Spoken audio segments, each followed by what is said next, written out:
Despite the widespread use of steel corral traps, wild boars continue to devastate farmlands across the country. Their destructive impact only seems to be growing, raising a critical question. If the traps are so effective, why is the problem getting worse? Wild boars, or feral hogs, have become one of the most destructive invasive species in the United States. In just a few decades, their population has surged from about 2 million in the 1990s to nearly 9 million by 2019. These animals are now present in at least 39 states, spreading rapidly and leaving trails of destruction in their wake. But the issue isn't just isolated to the United States. Countries like Australia, Germany, and Spain are also struggling to manage the growing threat posed by wild boars. What makes these animals so difficult to control? Their reproduction rate is a major factor. Feral hogs breed quickly and frequently, often producing multiple litters in a single year. Unless at least 60% of the population is removed every year in each affected area, their numbers will continue to climb. Without timely intervention, the situation can quickly spiral out of control.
The economic consequences are staggering.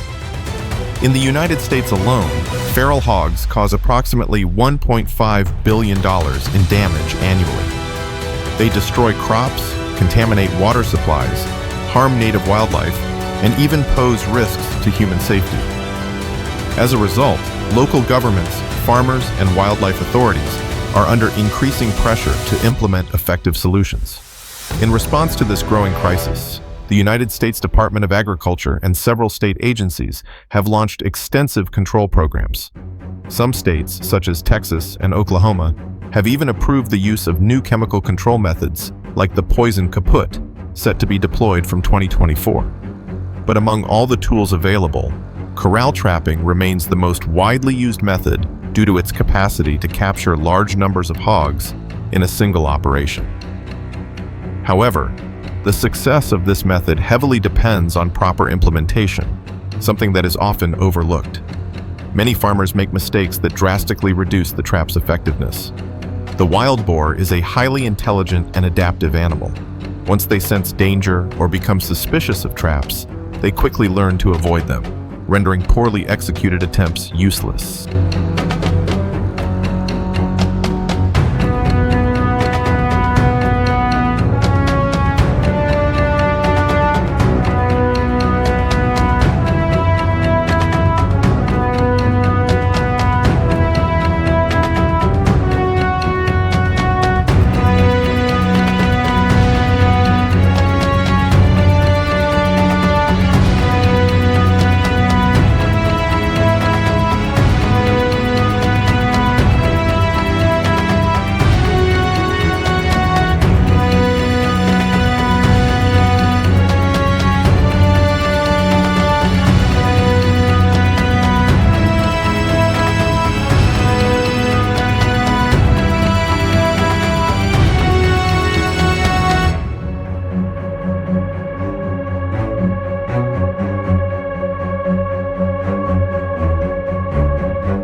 To understand how to use these traps effectively, it's important to examine their design and placement. Corral traps are large circular or semicircular enclosures with steel walls, typically measuring between 30 to 40 feet in diameter. When constructed properly, they can capture an entire sounder, meaning a group of hogs, in a single event. This is crucial because leaving even a few individuals behind allows the group to recover quickly and return. The height of the trap must be at least 5 feet to prevent the hogs from jumping out. The trap should also include a remote-triggered gate instead of a manual one. This allows the operator to close the gate at precisely the right moment, ensuring that most or all of the hogs are inside before the trap is sprung. Another key component is durability. The walls should be made of solid steel panels. Feral hogs are strong and determined animals. Weak materials can easily be bent or broken, giving the hogs a chance to escape. But even the best trap design won't yield results if it's placed in the wrong location. Research from Texas A&M University shows that placement is the most important factor in determining success. Ideal trap sites are near water sources, trails, or feeding areas where hogs are known to gather. Visual signs such as disturbed soil, mud wallows, or hoof prints can help identify good trapping spots.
Pre-baiting the area is another essential step.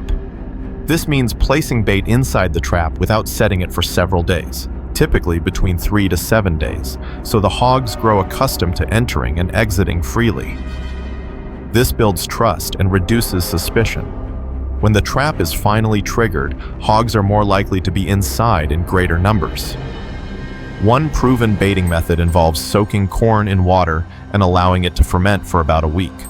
The pungent smell is highly attractive to hogs. Some farmers report capturing as many as 20 to 30 feral hogs in a single night using this technique. Other effective baits include fruits like watermelon, peaches, or apples, especially in hot weather when hogs seek juicy, water-rich foods. Specialized high-protein feeds can also help lure in larger sounders. Observation is critical. Feral hogs are primarily nocturnal, with peak activity occurring between 8 p.m. and 4 a.m.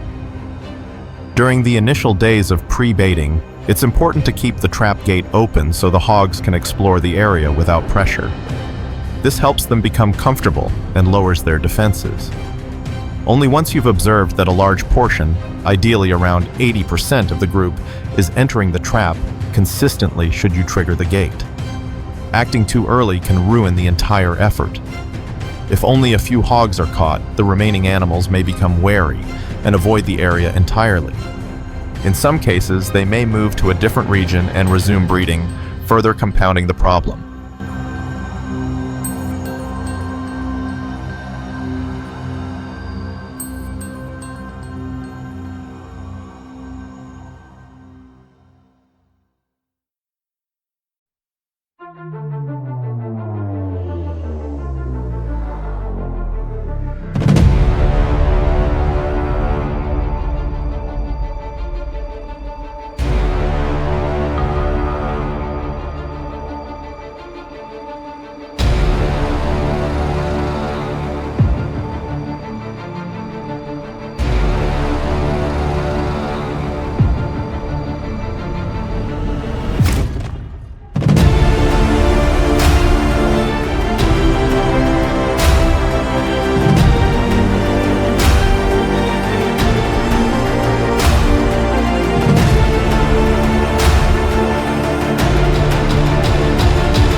Another mistake is leaving the captured hogs in the trap for too long. If they become distressed and start making noise, the rest of the sounder may pick up on the warning and stay away. That's why it's essential to remove the hogs quickly and quietly after each capture. In areas where hogs have already learned to avoid certain trap locations, rotating the trap site every few months can disrupt their memory and behavior patterns. This simple adjustment can dramatically improve results over time. Controlling feral hogs is not a one-time task. It requires consistent effort, observation, and adjustment. But when done correctly, corral trapping can be a powerful tool in reducing the damage caused by this invasive species. At AgroTech Solutions, we believe that education and awareness are key in fighting this ongoing battle. If you've ever tried to trap wild pigs or have experience with other control methods, we'd love to hear your story. Share it with us and help others in the community learn from your successes and challenges. The road ahead may be long, but with the right knowledge and tools, effective control is within reach.